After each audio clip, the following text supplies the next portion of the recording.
Hey, welcome back. Okay, so I'm thinking this is probably going to be the last episode, folks. Like I was saying last time, it was an important episode last time around.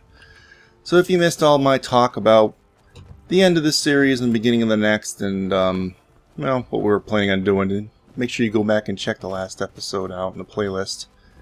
What we're going to be doing today is, well, like I said, I was going to do Inferno's Envoy of N, but the thing is, there's quite a few of those boss dragons around, so what I'm thinking of doing is just doing one on air, so you see what it is. I actually did come up to this particular spot, and I beat this one. His name is Sauce Doyle, or Doyle, something like that. I don't know how you pronounce it. But anyway, it was pretty intense. He had this AoE effect that was constantly doing fire damage if you were within a certain distance of him. He would have this one effect that came from his mouth that if he aimed at you with it, it's basically auto-killed you. Plus he would shoot like fire and like meteors from his mouth kind of thing going on. So, but thankfully we got up here. He got distracted by Janessa quite a bit, and also the things that used to be around that Felglow Keep, so he wasn't able to injure some of those Atronachs, those flame Atronachs, and he was kind of like a very red dragon, really red looking. So we have at least 3 or 4 others that I know of. I know there's one up here, one sort of in between, I think, here. There's one somewhere up here on this side of Solitude, and one that we saw before near Dragon Bridge, kind of flying around this area out here in the middle of the swamp. I know there's one down here in Riften. I want to say it's maybe around here. I can't remember exactly where it was. So I can't remember. So I'm going to pick one. Well, how about we try... let's try for the one that's sitting in this pass, because you never know. You might want to go walking through this pass, and we'll go to the giant camp, and hopefully the giant will still be there, so we can kill him again too.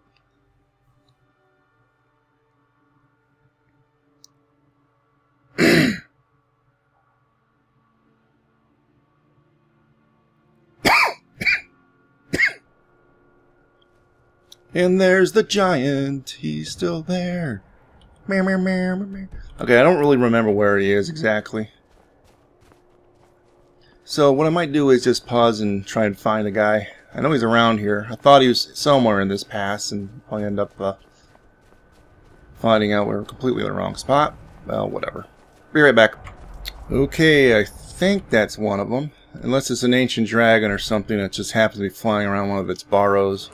Let's do a little quick save here. I don't know how far out they see. They seem to be tethered to one area, because I noticed it would not chase me out of the area, so I don't think they'll actually even come over here to fight these guys. It sees me. This one does electric. Alright. Which might be a problem. Okay, Zovlulum. He did some damage there. And that's that AoE over time doing some damage to me. You can see here, I'm not doing... Oh yeah, it's AoE electricity, and I'm not sure I'm really geared for this. I have zero... Well, not zero protection against that, but little protection against that. So let's just take a look here. What do I have as far as protection goes? Let's see. Yeah, that's what helped me in that last battle against that fire one, but I don't have a electricity one. It does the same thing, unfortunately. And... yeah, I have very minor shock resistance on this thing here, 17%. Beyond that, I don't have any. I don't know. I stored a lot of these things in my bank or chest at the home, but I'm not really sure if it's going to be enough to counteract what he's doing. It seems to be an AoE thing.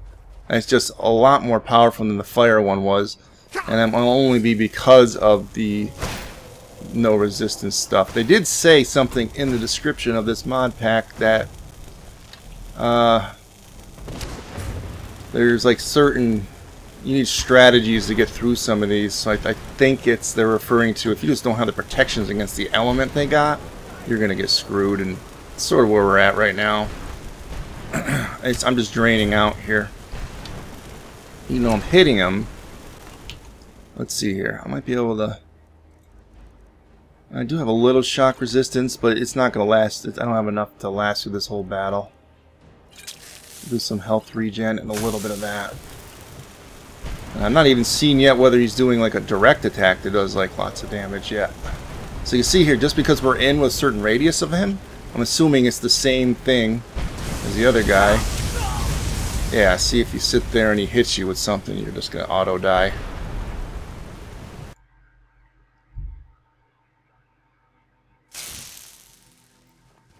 So, it's not working out too well. Let's pull back to the fort. Does he see me? I was hoping to use the fort to have him get distracted a little bit like I was in the last battle. Like maybe get more hits in at a distance. Doesn't seem to be working though. So what I think I might do is going to go back to home base, see if I got any kind of electricity-based defenses. And I mean the treasure from these guys aren't that great. I really just wanted to show you one battle with them before I ended the series, and it was pretty tough. So I'm gonna go and get re-equipped. Okay, so I'm back in the home here, and I have no necklaces that give bonuses. So we're gonna try and make one of our own here. Just wanted to show you what I'm going to do. Because I had some of these enchanted things already, I'm going to wear these. So let's see here, 20% stronger for enchants, 10. Well, actually that's... wow, that sucks. Skill enchants. Well, I'm not sure how much these will help. Anyway, well, I'm wearing them. Okay, so I have a silver necklace. Let's just get a grand soul gem from my thing here. And I have quite a few filled grand soul gems just for this sort of occasion. Get out of here, Janessa. I'll kill you. I'll break your head open like a coconut. Okay. No. See, she doesn't like that. Not one bit. Okay, so let's see. Fortify against... Shut up, Janessa. Shut up. We want to have some kind of a... resist? Shock. Grand? 43%. Well, it's better than nothing, I guess. So let's go for that. Now, unfortunately, I could like maybe do it with some armor. I did level my armor up. A fine day to Shut up, woman. I left her in here. She lives here now. I have a harem. A small harem. I got about 3 women in here. Janessa's one, and they got 2 other ones. Shut up, Janessa. Shut up. Alright, so what I want to do is I want to create maybe some armor that will help with this, but I'm not sure. Let's see here. What have I got for... see, that's nice for healing, so maybe we'll just keep that. That's nice. Now, you know what? I don't think I'm going to make any of that. I was going to, but nah. Alright, so this is not the most powerful armor in the game, obviously, so we'll put this on. I don't know if you can enchant rings to do any of this stuff, but we're going to keep carrying this stuff. Alright, so I will pause and I'll go back to him. Okay, so we're back. Back in Fort Dunstad. Is that what it was? Something like that. See that Imperial guy just fall off the wall there? It's funny. I could really use some help. I really could. Well, with the extra 43%, that may be helpful.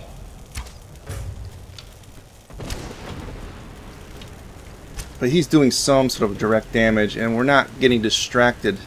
He's not getting distracted like last time, so you almost have to keep moving around here. You can maybe get a little bit more from the potion, but I don't know how long Janessa would last anyway against this thing. Whoa, yeah, that's an AoE, and it's not coming from his front. That's all around him. Okay, attempt number 2. And quite honestly, even if I can get in a few hits, it could go bad real quick, so... I will do this for a while, people, but at some point I'll just say, nah, enjoy my death reels and the death cam and all that, but I think we're going to have to hit this guy from afar. Like, if he lands, then I'm going to be, like, running away like a scared little girl. It's not too bad with that AoE going on. You probably have enough to heal through it, but I don't know, like, its AoE thing would... It's going to hit me from this far away. I want to stay really far away.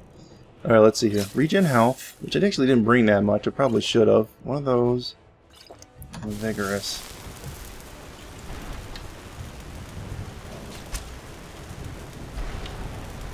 See how he's like not really going down here at all?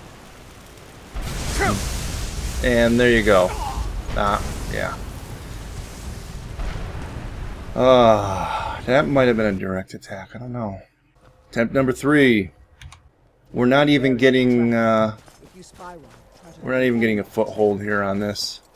That's with the Infinity Bow +1. And I don't think +1 would have made a whole heck of a lot of difference against him.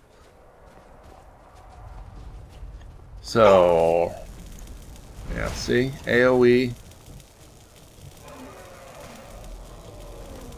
And let's just take a look here, because he's probably going to end up killing me. Anyway, I'm just wondering what this... Shock damage. Spell what you look... Yeah, power lightning, okay. It just keeps going. And that right there, whatever that is... That's too much.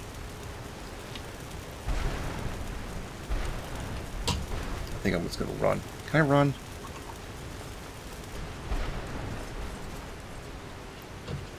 I don't want to have to resort to looking up the answers for this. That's sort of why I'm saying this. So there is a distance in which you get hit by that AoE. So there's an Imperial guy down there. And I barely see him on my radar. It's kind of that way. But I think they're tethered to the area, so I should be able to use that to my advantage, I hope. So these are just more Imperials, right? Alright. Stay way away.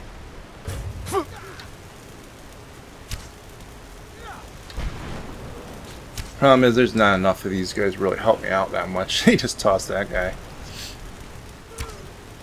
And if he does do like a direct attack... Oh, yeah, see, that's it. I don't think I could be able to do this one. In fact, it might have been just luck that I got through that other one.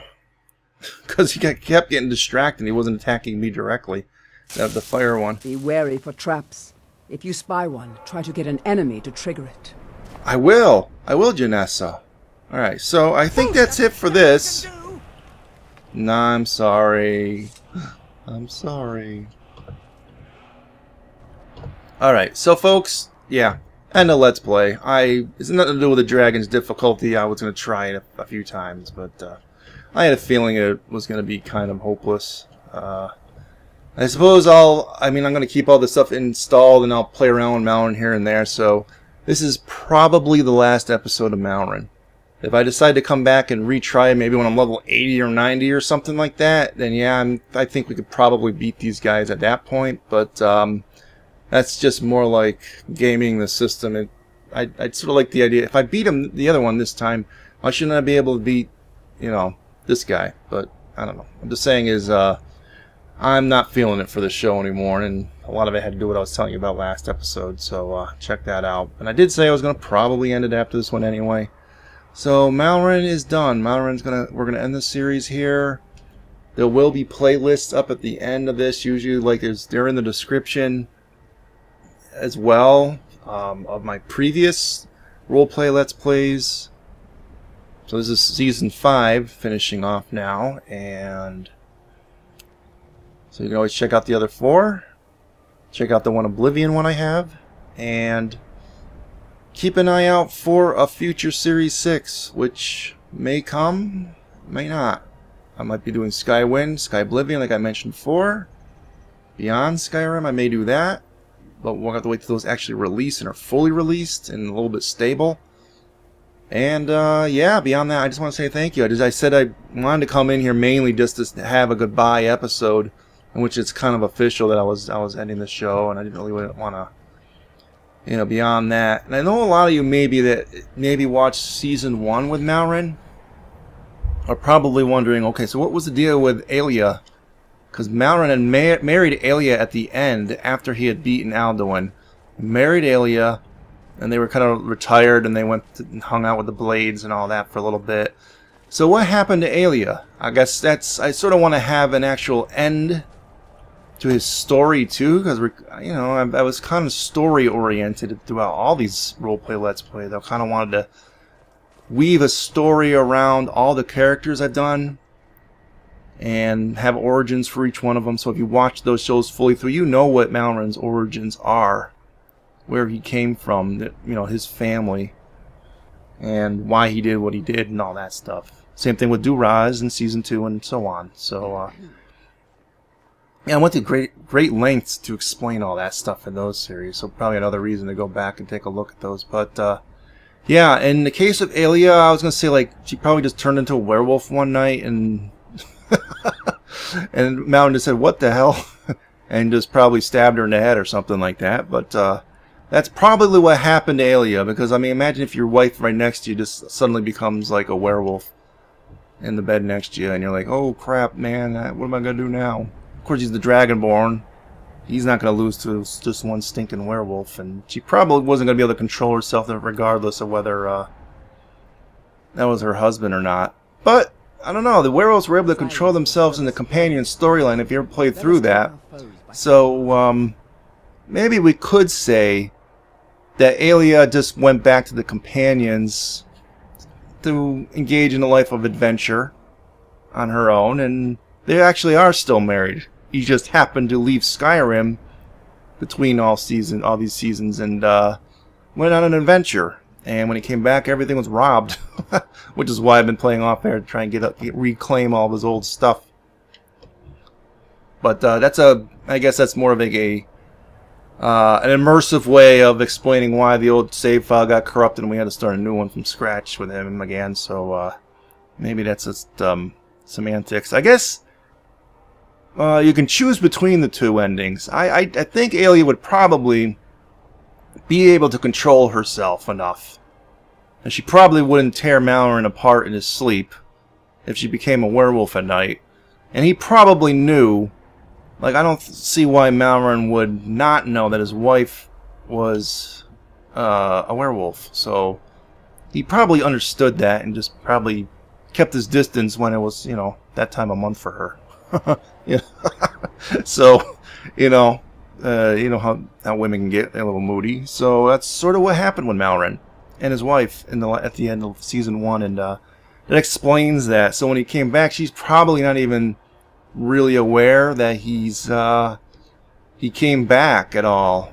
I guess Malryn could probably go and get back in touch with her again.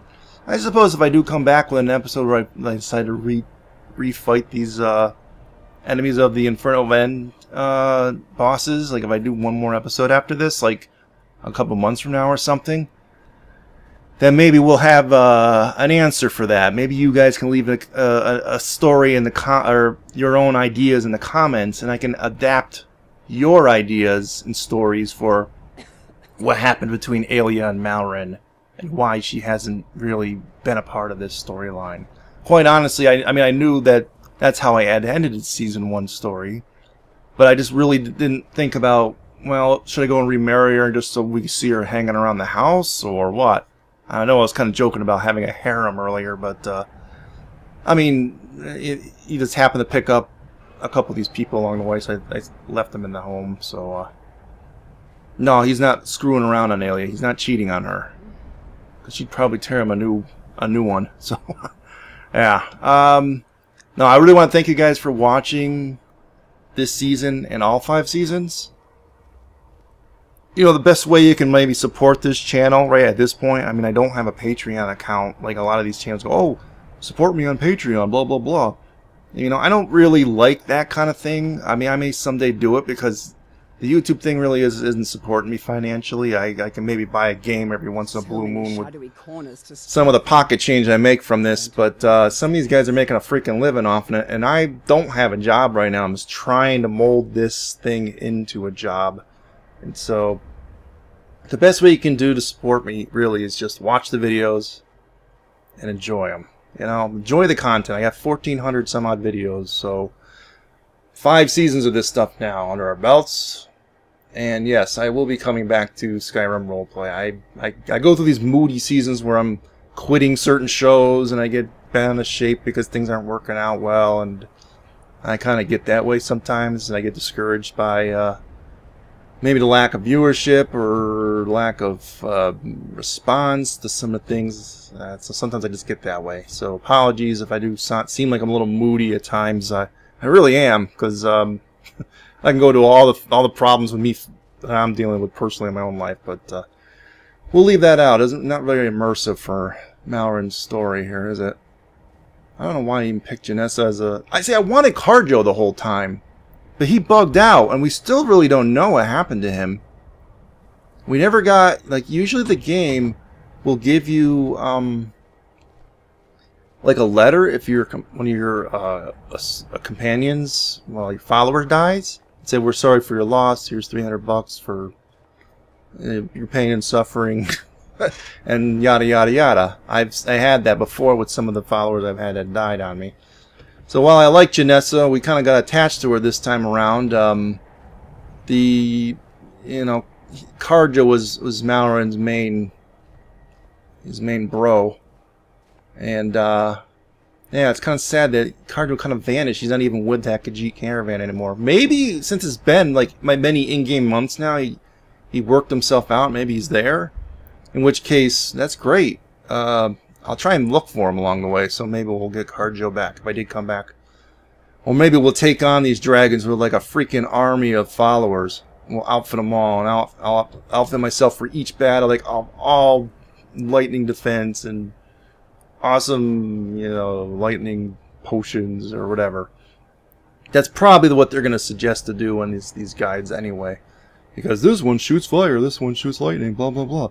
So that's probably what their strategy guides are for some of these boss monsters anyway. So I know I'm rambling. This is not very exciting for you guys to watch. But I like to end the show and just give you a lot of nice big information dump on you about some of the behind the scenes stuff. My thoughts on Malryn as a character. We never really did come up with what he would probably talk about, how he would talk, his vernacular. I know I kind of role-played it a little bit in Season 1. I didn't do so much role-playing in this one. I just wanted to play. And we didn't have any opportunities for choices in this for Malryn. Yes, he's a sneak thief, but afterwards, we reached the point where we didn't really need to be sneaking around, so we said, well, let's just graduate and leave behind the light armor and the sneaking and all that, and just put on the heavy armor and just go in there like Conan, like, and wreck things. So I guess because, he's becoming, like, uber powerful now. That's sort of what it's like. Anyway, I'm losing my train of thought here. Alright, I will see you guys, hopefully in a new season of this show, a Season 6 or one of those Skywind, Skyblivion, etc. is coming up sometime in the future. When? I don't know. So you'll just have to stay tuned. In the meantime, I'll probably be working on Elder Scrolls Online content, mainly guides and stuff, and working on strategy games like I typically do. I've been doing a lot of Dwarf Fortress last year, and no, what was that, the year before? It was more like the year before. So I have other games in mind I might be doing for strategy games and stuff, and that'll be it. So see you guys next time. Adios.